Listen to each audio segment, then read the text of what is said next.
Attorney Steve Sabra.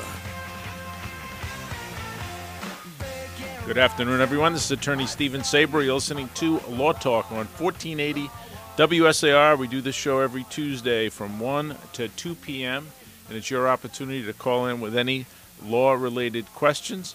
And, of course, it could be anything that's on your mind that's law-related. Mostly what I do is serious personal injury cases, workers' compensation, and criminal defense. But on Tuesdays, it's whatever's on your mind that's law-related, which we're going to go to the phones. Good afternoon. Yes, good afternoon. Can you hear me well? I can. Yes, I have a common law question. Possibly you can shed some light on it. Okay. Let's say, for instance, a residence that was purchased under one name, and the two people lived together for over 8-9 years. Potentially, when that house is to be sold and one person has paid all the bills, so what happens to the gross profit pertaining to that establishment? Well, unless there's some other agreement, in general, the person who owns the property gets the proceeds. Now, there is something in the law by way of sort of equitable relief, and that is the person that paid all the bills might be able to make an argument that the money should be held in a constructive trust on a fairness, equitable basis, and that the person ought to be reimbursed for some of the money that they've expended. It's a problem when the people aren't married. You know, when the people are married, then it doesn't matter whose name the property is in. If there's a divorce, for example, then the judge has to consider that asset as that each party has a claim to that asset. Also, if there's an agreement, sometimes people actually write something up.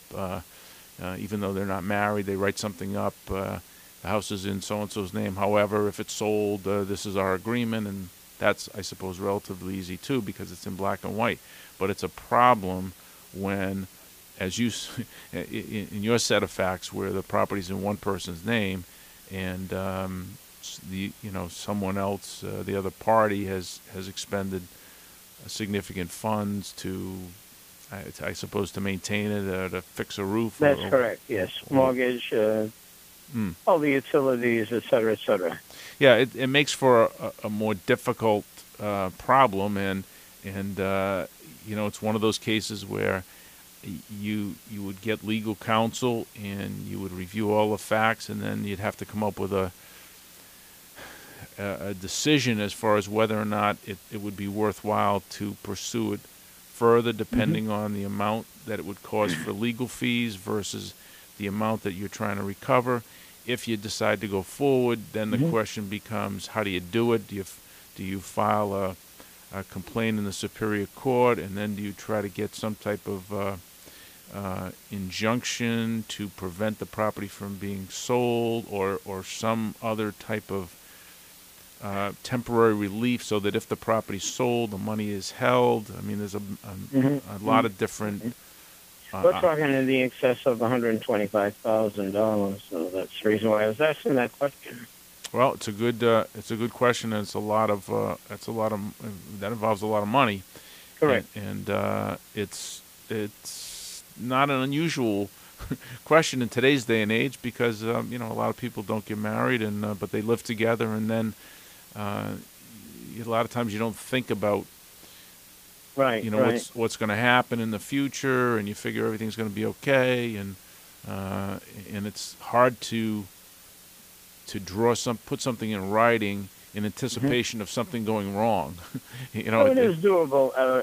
In the long run, it is something that is doable, and if you can, acquire the information pertaining to one-way payment from one person, possibly it is something that you can go for. Yeah, there's a possibility. Yep. Okay. Thank you very much, sir. Have a good afternoon. All right, you too. Thanks for the call. The number to reach me at the office, 508-674-0890. We're just about at the end of time. The office is in Somerset at 1026 County Street in Somerset.